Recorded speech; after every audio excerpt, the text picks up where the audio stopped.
കൃഷ്ണ ഗുരുവായൂരപ്പ ശരണം. ഞാനിന്ന് നിങ്ങളോട് ഗുരുവായൂരപ്പൻ്റെ അമ്പലം ഗുരുവായൂർ അമ്പലത്തിൻ്റെ കഥ ആണ് പറയാൻ പോകുന്നത്. നമുക്ക് കിട്ടുന്ന അറിവുകൾ ഷെയർ ചെയ്യുക എന്നുള്ളതാണല്ലോ നമ്മളുടെ ലക്ഷ്യം.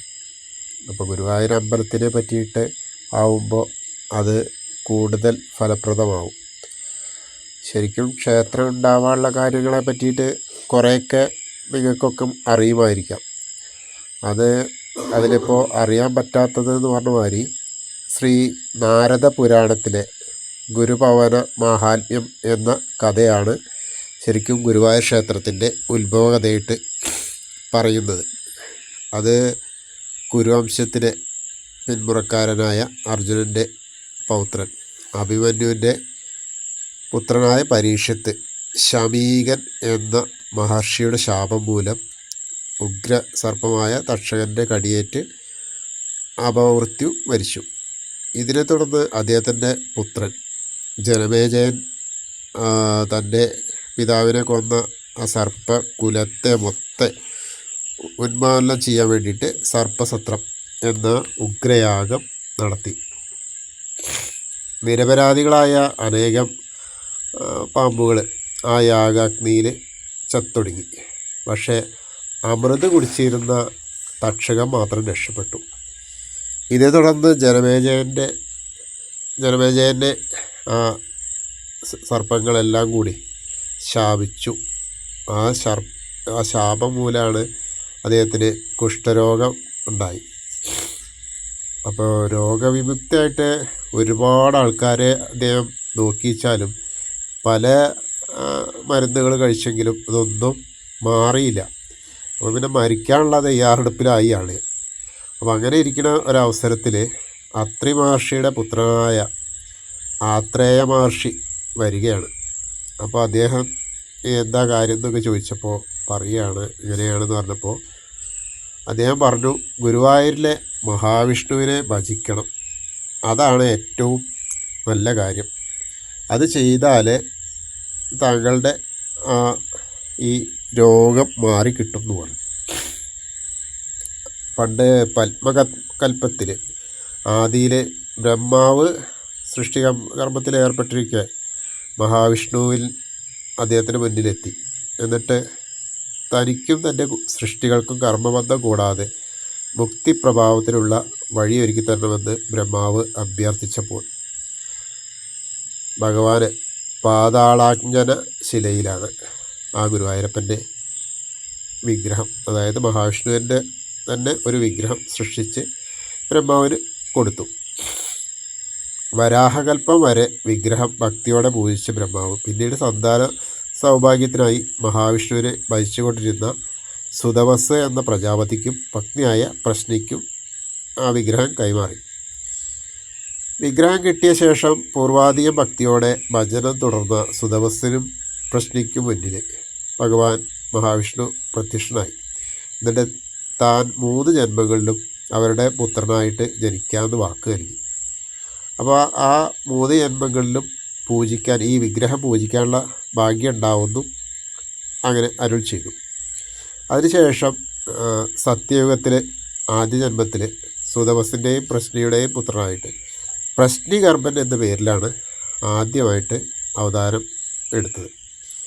അപ്പം ബ്രഹ്മചര്യത്തിൻ്റെ പ്രാധാന്യത്തെക്കുറിച്ച് സംസാരിക്കുക, ഭക്തനായ ധ്രുവന് വേണ്ടി പുതിയൊരു ലോകം സൃഷ്ടിച്ചു കൊടുക്കുകയും ചെയ്ത ആളാണ് പ്രശ്നികർമ്മൻ. അടുത്ത ജന്മത്തിൽ സുതവസ് കശ്യപനായും പ്രശ്നി അതിഥിയായും പുനർജനിച്ചു. അങ്ങനെ ആ ജന്മത്തിലാണ് വാമനൻ ആയിട്ട് അവതരിച്ചത്. പിന്നീട് ദ്വാപരയുഗത്തിൽ അവസാന ജന്മത്തിൽ സുതവസ് വസുദേവനും പ്രശ്നി ദേവകിയായിട്ടും പുനർജനിച്ചു. അങ്ങനെ അവിടെ ഭഗവാൻ കൃഷ്ണനായിട്ട് അവതരിച്ചു. ഈ 3 ജന്മങ്ങളിൽ അവർക്ക് ആ ഭഗവത് വിഗ്രഹം പൂജിക്കാനുള്ള ഭാഗ്യമുണ്ടായി.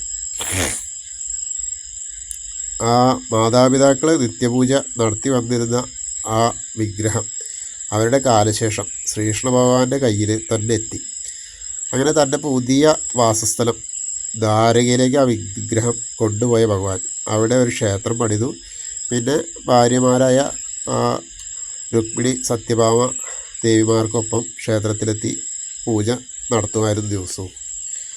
ഒടുവിൽ ദ്വാപരയുഗത്തിൻ്റെ അവസാനം എത്തിയപ്പോൾ, അതായത് ഭഗവാൻ വൈകുണ്ഠത്തിലേക്ക് പോകാനുള്ള സമയമായപ്പോൾ തൻ്റെ ഉറ്റ സുഹൃത്തും ശിഷ്യനും ഭക്തനും ഒക്കെ ആയ ഉദ്ധവരെ വിളിച്ചിട്ട് ഭഗവാൻ പറഞ്ഞു, ഉദ്ധവരെ, ഇന്നേക്ക് 7-ാം നാൾ ദ്വാരക സമുദ്രത്തിനടിയിലാവും.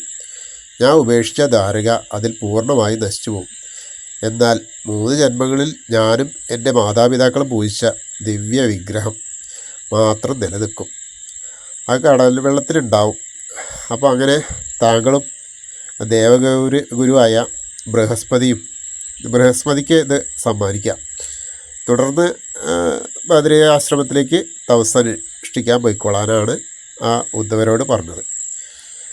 അങ്ങനെ അവസാനം അധർമ്മം വരണ കലിയുഗത്തിൽ അധർമ്മം വരുന്നതാണല്ലോ പറയുക. അപ്പോൾ ആ സമയത്ത് ഭക്തജനങ്ങളെ രക്ഷിക്കാനായിട്ട് ഞാൻ ആ വിഗ്രഹത്തിൽ ഉണ്ടാവാമെന്നാണ് കൃഷ്ണൻ ഉദ്ധവരോട് പറഞ്ഞത്. അങ്ങനെ 7-ാം നാൾ തന്നെ ദ്വാരകയിൽ പ്രളയം ഉണ്ടായി. അപ്പോൾ ദ്വാരക അങ്ങനെ നശിച്ചു. ശരിക്കും ദേവശില്പിയായ വിശ്വകർമാവ് നിർമ്മിച്ചതാണ്. മനോഹരമായ കൊട്ടാരങ്ങളും പൂത്താട്ടങ്ങളും കൂടിയായിരുന്നു ദ്വാരക. ഇപ്പോൾ നമ്മൾ കടലിനടിയിൽ ദ്വാരക കണ്ടെത്തി എന്നുള്ളതും അവിടെ സന്ദർശിച്ചു എന്നുള്ളതൊക്കെ നമ്മൾ ഇപ്പോൾ അറിയുന്ന കാര്യങ്ങളാണ്. അപ്പോൾ ദ്വാരക ഉണ്ടായിരുന്നതും കൃഷ്ണൻ ഉണ്ടായിരുന്നു എന്നുള്ളതിനൊക്കെ തെളിവുകൾ നമ്മളെ ശാസ്ത്രം തന്നെ കണ്ടെത്തിയ സ്ഥിതിക്ക് ഇതൊക്കെ സത്യമാവാനാണ് വഴി. അങ്ങനെ ആ ദ്വാരക അങ്ങനെ ഇതായപ്പോൾ അന്തരീക്ഷത്തിൽ, അതായത് ആ കടലിൽ, ആ പ്രളയത്തിൽ, സമുദ്രത്തിൽ ആ വിഗ്രഹം അങ്ങനെ ഒഴുകി നടക്കുകയാണ്. അങ്ങനെ ഒഴുകി നടക്കുമ്പോൾ ബൃഹസ്പതി ദ്വാരകയിലെത്തിയപ്പോൾ അതിങ്ങനെ കണ്ടു. അപ്പോൾ ആ 3 ജന്മങ്ങളിലും പൂജിച്ച പരമപവിത്രമായ വിഷ്ണു വിഗ്രഹം അങ്ങനെ മഹാപ്രളയത്തിൽ അതിജീവിച്ച് ഉപ്പുവെള്ളത്തിൽ ഒഴുകി നടക്കുന്നത് കണ്ടപ്പോൾ അദ്ദേഹത്തിന് ആകെ ഒരു വിഷമമായി. അപ്പോൾ ഇനിയിപ്പോൾ എന്താ ചെയ്യാന്നുള്ളത്. അങ്ങനെ ബൃഹസ്പതി ഉടനെ തൻ്റെ ശിഷ്യനായ വായുദേവനെ വിളിച്ചു വരുത്തി. വായുദേവൻ സമുദ്രദേവനായ വരുണനോട് സഹായം അഭ്യർത്ഥിച്ചു. ഉടനെ തിരമാലകളുടെ ദിശ മാറ്റി വിഗ്രഹം തൻ്റെ ഗുരുവിൻ്റെ അടുത്തേക്ക് എത്തിച്ചു. തുടർന്ന് വിഗ്രഹവുമായി പുറപ്പെടാൻ ബൃഹസ്പതിയും വായുദേവനും നോക്കുമ്പോഴാണ് അടുത്ത പ്രശ്നം. എവിടെയാണിപ്പോൾ ഇത്രയും നല്ല വിഗ്രഹം പ്രതിഷ്ഠിക്കുക? അപ്പോൾ അതിനവർക്കൊരു വഴി അറിയില്ലായിരുന്നു. അപ്പോൾ ഒരു അശരീരി വന്നു, ഭാർഗവ ക്ഷേത്രത്തിൽ പ്രതിഷ്ഠിക്കണം. അപ്പോൾ ഭാർഗവ ക്ഷേത്രം എന്ന് പറഞ്ഞാൽ നമ്മളെ കേരളമാണ്. ഭഗവാൻ പരശുരാമൻ വഴിയെറിഞ്ഞുണ്ടായി എന്നാണല്ലോ നമ്മൾ പറയുന്നത്. അപ്പോൾ ആ ക്ഷേത്രത്തിൽ പ്രതിഷ്ഠിക്കണം എന്ന് പറഞ്ഞപ്പോൾ എന്നാൽ ശരി, ഭാർഗവ ക്ഷേത്രത്തിലേക്ക് അങ്ങോട്ട് പോവുക എന്ന് നിരീക്ഷിച്ചിട്ട് ബൃഹസ്പതിയും വായുദേവനും കൂടി അങ്ങോട്ട് ആകാശമാർഗം സഞ്ചരിക്കുകയാണ്. അങ്ങനെ ഭാർഗവ ക്ഷേത്രത്തിൻ്റെ പടിഞ്ഞാറ് ഭാഗത്തെത്തിയപ്പോൾ കടലിൽ നിന്ന് വളരെ അടുത്തായിട്ട് അതിവിശാലമായിട്ടൊരു തടാകം. ആ തടാകത്തിൽ നോക്കുമ്പോൾ നല്ല സുന്ദരമായ ജലമാണ്. ആയിരക്കണക്കിന് താമരപ്പൂക്കൾ ഉണ്ടായിരുന്നു. പക്ഷികളൊക്കെ നല്ല സംഗീതം പൊഴിച്ചുകൊണ്ടിരിക്കണമെന്ന് പറഞ്ഞ മാതിരി എല്ലാം കൊണ്ടും മൃഗങ്ങളൊക്കെ സ്വൈരവിവാഹമൊക്കെ നടത്തിക്കൊണ്ടിരിക്കുക. യാതൊരു പ്രശ്നമില്ലാത്ത ഒരു സ്ഥലം. അപ്പോൾ ആ ക്ഷേത്രത്തിന്, അതായത് ആ സ്ഥലത്ത് ഒരു ദിവ്യത്വം ഉണ്ടെന്ന് ബൃഹസ്പതിക്കും വായുദേവനും തോന്നി. അപ്പോൾ പിന്നെ ഒന്നുകൂടി നോക്കിയപ്പോൾ ഉണ്ട് ശിവഭഗവാനും പാർവതീദേവിയും അവിടെ ആനന്ദനൃത്തം ആടുക. അപ്പോൾ ഈ കാഴ്ച കണ്ടപ്പോൾ ബൃഹസ്പതി വായുദേവനും പെട്ടെന്ന് താഴേക്ക് ഇറങ്ങി. എന്നിട്ട് ശിവപാർവതിമാരെ വന്ദിച്ചു. അപ്പോൾ ഒട്ടും പ്രതീക്ഷിക്കാത്ത നേരത്ത് ഇവരെ ദേവഗുരുവിനെ കണ്ടപ്പോൾ എന്താ വരവ് എന്ന് ചോദിച്ചു. അപ്പോൾ ഇങ്ങനെ മഹാവിഷ്ണുവിൻ്റെ ആ വിഗ്രഹം കിട്ടി, അപ്പോൾ അതിന് പ്രതിഷ്ഠയ്ക്ക് വേണം, അതിനൊരു സ്ഥലം വേണമെന്ന് പറഞ്ഞു. അപ്പോൾ ബൃഹസ്പതി ഈ വിഷ്ണുഭഗവാന്റെ ഈ വിഗ്രഹം, ദിവ്യ വിഗ്രഹം പ്രതിഷ്ഠയ്ക്ക് ഇതിൽ ഉചിതമായ സ്ഥലം വേറെ ഇല്ല എന്നാണ് ശിവൻ പറഞ്ഞത്. ആ പറഞ്ഞത് എന്താ വെച്ചാൽ, പ്രജേജസ്സുകൾ എന്നറിയപ്പെടുന്ന യോഗി വര്യന്മാർ പ്രജാപതി സ്ഥാനം നേടുന്നതിനായി കഠിന തപം അനുഷ്ഠിച്ചത് അവർക്ക് മുന്നിൽ പ്രത്യക്ഷപ്പെട്ട് ഞാൻ രുദ്രഗീതം ഉപദേശിച്ചു കൊടുത്തു ഇവിടെ വെച്ചാണെന്നാണ് ബൃഹസ്പതിയോട് പറഞ്ഞത്. അപ്പോൾ അതുകൊണ്ട് അങ്ങയുടെ സാന്നിധ്യവും ഇവിടെ കൂടുതൽ ധന്യാക്കി. അതായത് ദേവഗുരു ആണല്ലോ ബൃഹസ്പതി. അപ്പോൾ ഗുരുവായ അങ്ങും ആ വായുദേവനും കൂടി ചേർന്നിട്ട് ഇവിടെ വിഷ്ണു പ്രതിഷ്ഠ ആണ് നടത്തുക. അപ്പോൾ പിന്നീട് പിൽക്കാലത്ത് ഗുരുവായൂർ എന്ന പേരിൽ അറിയപ്പെടുന്നു ഈ സ്ഥലം. കലിയുഗത്തിലെ ദുരിതങ്ങളിൽ നിന്നൊക്കെ രക്ഷ നേടാൻ ഭക്തർക്ക് ഇവിടെ വന്നാൽ മതി എന്നാണ് പറഞ്ഞത്. അപ്പോൾ അത് ഏറ്റവും സന്തോഷമായി അവരവിടെ പ്രതിഷ്ഠിച്ചു. വേറെ ഒരു രസകരമായ കാര്യം എന്താ വെച്ചാൽ ശിവൻ്റെയും പാർവതീദേവിയുടെയും ആ വിളയാട്ടമായിരുന്ന ആ താണ്ഡവം ആയിരുന്ന അവരുടെ ആ സുന്ദര നിമിഷങ്ങളായിരുന്ന സ്ഥലത്തുനിന്ന് ശിവഭഗവാൻ അങ്ങോട്ട് മാറിക്കൊടുക്കുകയാണ്. അങ്ങനെയാണ് മമ്മിയൂർക്ക് പോയത് എന്നാണ് ആ ഒരു ഐതിഹ്യം. അപ്പോൾ പക്ഷേ ദേവി പോവാൻ കൂട്ടാക്കിയില്ല. ദേവി പറഞ്ഞു, ഞാൻ ഇവിടെ തന്നെയാണ്, ഞാനിങ്ങനെ പെങ്ങളാണല്ലോ, മഹാവിഷ്ണുവിൻ്റെ പെങ്ങളാണല്ലോ, ഞാൻ ആങ്ങളുടെ ഒപ്പം ഇവിടെ തന്നെ ഇരിക്കുകയാണ് എന്ന് പറഞ്ഞു. അങ്ങനെയാണ് ഇടത്തരികത്ത് ആവിലമ്മ എന്ന് പറഞ്ഞിട്ട് ഇപ്പോൾ നമ്മൾ ആ കാണുന്ന ദുർഗാദേവി പാർവതി ദേവിയുടെ ആ അമ്പലമുള്ള അവിടെ. അപ്പോൾ അവിടെ ആ ഒരു ശക്തി വലുതായിട്ടുണ്ട്. കാരണം ശിവൻ്റെ സ്ഥലമായിരുന്നു. അതുകൊണ്ടാണ് ആ രുദ്രതീർത്ഥമൊക്കെ പറയുന്നത്.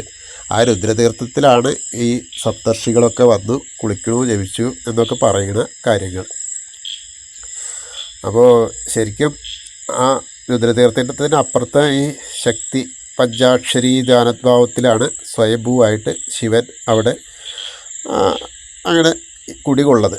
ശരിക്കും പറഞ്ഞാൽ ഗുരുവായൂർ വന്ന് തൊഴുത് കഴിഞ്ഞാൽ ആ മമ്മിയൂരും കൂടി പോയി തൊഴുതാലാണ് ആ ദർശനം പൂർത്തിയാവുള്ളൂ എന്നാണ് അറിയപ്പെടുന്നത്. അപ്പോൾ അങ്ങനെ ഒരു ദിവസം ഇനി ആ കഥയുടെ കാര്യം പറയുക വെച്ചാൽ ജനമേജയൻ കുടുംബസമേതം ഗുരുവായൂർക്കാണ് വന്നു. ഗുരുവായൂർക്ക് വന്നിട്ട് ഒരു വർഷക്കാലം അങ്ങനെ ആൾ ആ ഭജന ഇരുന്നു. അങ്ങനെ മമ്മിയൂർ പോയിട്ട് ശിവക്ഷേത്രത്തിലും ദർശനം നടത്തി. ഓരോ ദിവസം ചെല്ലുന്തോറും അദ്ദേഹത്തിൻ്റെ ആ അസുഖം അങ്ങോട്ട് മാറിക്കൊണ്ടിരിക്കുകയാണ്, കുറഞ്ഞു വന്നു. അങ്ങനെ തലേ ദിവസം, ഒരു കൊല്ലം ആവണതിൻ്റെ തലേ ദിവസം അദ്ദേഹത്തിന് ഭഗവത് ദർശനം ഉണ്ടായി. അതോടെ അദ്ദേഹത്തിൻ്റെ ആ രോഗം പൂർണ്ണമായിട്ടും ഭേദമായി.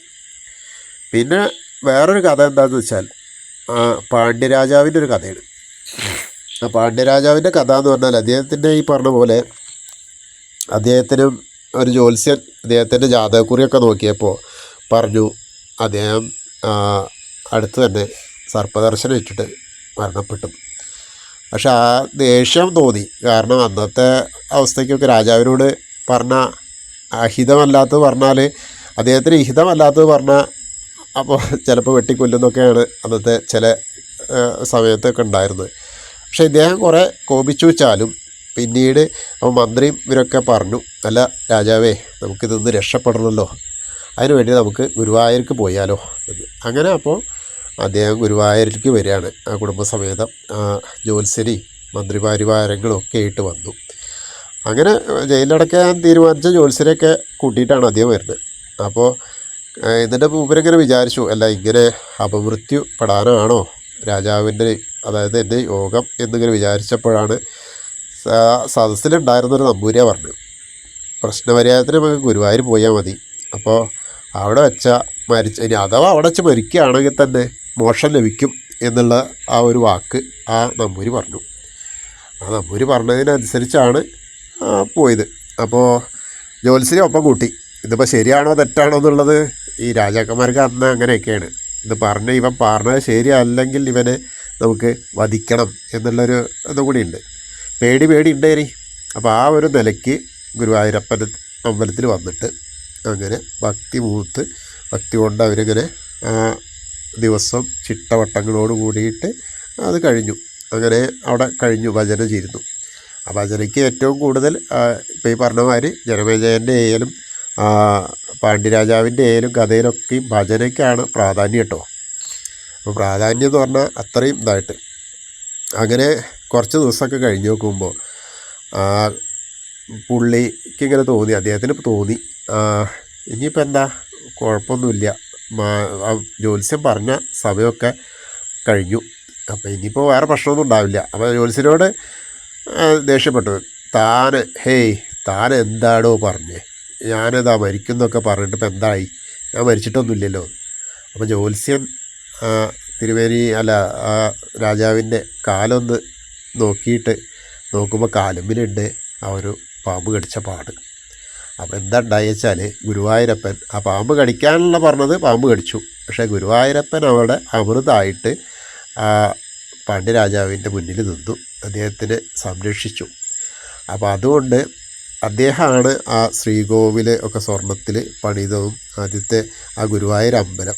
ഇങ്ങനത്തെ ജീർണാവസ്ഥയിലായിരുന്ന ആ ക്ഷേത്രമാണ്. അത് കംപ്ലീറ്റ് നേരെയാക്കിയതും ആ പാണ്ഡ്യരാജാവാണ്. അതായത് പാണ്ഡ്യരാജ്യത്തെ മുഴുവൻ സ്വത്തുക്കളും ആ ഗുരുവായൂരപ്പന് സമ്മാനിച്ചു. പിന്നെ അവിടുത്തെ ചുമർ ചിത്രങ്ങളൊക്കെ അദ്ദേഹം വരപ്പിച്ചു. പിന്നെ സമ്പത്ത് മുഴുവൻ ശിഷ്ടകാലം മുഴുവൻ ആ ഗുരുവായൂരപ്പ ഭക്തനായിട്ട് ജീവിച്ചു പോലും ചെയ്തു. പിന്നെ ഇപ്പോൾ വേറൊരു കഥ ഉള്ളത് എന്താ വെച്ചാൽ നമ്മളെ ഈ കലിയുഗത്തിൽ തന്നെ ശങ്കരാചാര്യരുടെ ഒരു വീഴ്ചയെ പറ്റിയിട്ടാണ്. അത് ഗുരുവായൂരത്തെ ഏറ്റവും പ്രാധാന്യത്തോടുള്ളൊരു പറഞ്ഞു കേൾക്കുന്ന കഥയാണ്. അദ്വൈത സിദ്ധാന്തത്തിൻ്റെ ശങ്കരാചാര്യർക്ക് അതൊരു ഏകാശി നാളിലാണ് അത് ഉണ്ടായതാണ് പറയപ്പെടുന്നത്. ഒരുപാട് യോഗസിദ്ധികളൊക്കെ ഉണ്ടായിരുന്ന ശങ്കരാചാര്യരെ ഒരു ദിവസം ആകാശമാർഗ്ഗം സഞ്ചരിക്കുകയായിരുന്നു. അപ്പോൾ അദ്ദേഹം ഇങ്ങനെ സഞ്ചരിച്ചു കൊണ്ടിരിക്കുന്ന സമയത്ത്, അതായത് കാലടിയിൽ നിന്ന് ശൃംഗേരിയിലേക്ക് പോവുകയാണ്. ആ സമയത്ത് ഗുരുവായൂർ ക്ഷേത്രത്തിൻ്റെ മുകളിൽ കൂടെ പോയി. ആ പോണ പോക്കിൽ അദ്ദേഹം ക്ഷേത്രം കണ്ടു വെച്ചാലും അവിടെ ഇറങ്ങാനോ ഭഗവാനെ തൊഴാനൊന്നും ശ്രമിച്ചില്ല. അപ്പോൾ ശ്രീകോവിലിൻ്റെ ആ മുന്നിലുള്ള ഭാഗം കഴിഞ്ഞപ്പോഴേ ഉടനെ ഒരൊറ്റ വീഴ്ച താഴത്തേക്ക് നേരെ ചെന്ന് വീണത് ഇപ്പോൾ ക്ഷേത്രത്തിൻ്റെ വടക്കേ നടയിലാണ്. വടക്കേ നടയിൽ ഇങ്ങനെ ക്ഷേത്രത്തിൽ അപ്പോൾ ശീവേലി നടക്കുകയായിരുന്നു. ശീവേലി വടക്കേ നടയിലെത്തിയപ്പോൾ എഴുന്നള്ളിപ്പിൻ്റെ നേരെ മുന്നിൽ വെച്ചാണ് ശങ്കരാചാര്യർ വീണത്. ആളുകളൊക്കെ പരിഭ്രാന്തരായിട്ട് ഓടിക്കൂടി. അപ്പോൾ ശങ്കരാചാര്യർക്ക് ബോധമുണ്ടായില്ല. അങ്ങനെ ശാന്തിക്കാരൊക്കെ പാടെ പുണ്യതീർത്ഥമൊക്കെ കൊടുന്ന് തളിച്ചു നോക്കിയപ്പോൾ ഗുരുവായൂരപ്പൻ്റെ ശങ്കരാചാര്യർക്ക് കാര്യം മനസ്സിലായി. കാരണം അവിടെ പോകുമ്പോൾ അവിടെ ഇറങ്ങാതെ ആ ഗുരുവായൂരപ്പനെ നമിക്കാതെ പോയതിൻ്റെ ശിക്ഷയാണ് തനിക്ക് കിട്ടിയതെന്ന്. അങ്ങനെ ഗുരുവായൂരപ്പൻ്റെ നടയിൽ പോയിട്ട് സാഷ്ടാംഗം പ്രണമിക്കുകയാണ്. സംസ്ഥാപരാധം ഏറ്റു പറഞ്ഞു. പിന്നെ അവിടെ കുറച്ച് ദിവസം കൂടി ഇരുന്നിട്ട് ആ ക്ഷേത്രത്തിലെ പൂജകളുടെ ചടങ്ങുകളൊക്കെ പുനഃക്രമീകരിച്ച് ഗുരുവായൂരപ്പനെ സ്തുതിച്ച് ഗോവിന്ദാഷ്ടകം എന്ന കൃതി രചിച്ചു എന്നൊക്കെയാണ് ആ പറയുന്നത്. പിന്നെ പാർത്ഥസാരഥി ക്ഷേത്രത്തിലേക്ക് പ്രതിഷ്ഠ നടത്തിയതും ഈ ശങ്കരാചാര്യരാണ്. അപ്പോൾ അതാണൊരു വേറെ കഥ. ഇത് വളരെ ഏറ്റവും നല്ലൊരു കാര്യമാണ്. ഗുരുവായൂരപ്പൻ്റെ അവസ്ഥ എന്ന് പറഞ്ഞാൽ നമുക്കിപ്പോൾ ഈ ഭൂലോകത്തിലെ വൈകുണ്ഠ, അതായത് വൈകുണ്ഠനാഥനായ ഗുരുവായൂരപ്പൻ വാഴുന്ന സ്ഥലം അപ്പോൾ വൈകുണ്ഠം തന്നെയാണ്. അപ്പോൾ അത് ഏറ്റവും നമ്മളെ 7 ജന്മത്തിലോ 14 ജന്മത്തിലോ നമുക്ക് ചെയ്ത ഒരു പുണ്യം കൊണ്ട് മാത്രമാണ് ആ ഗുരുവായൂർ സന്ദർശിക്കാനും ഗുരുവായൂരപ്പനെ തൊഴാനും സാധിക്കുക.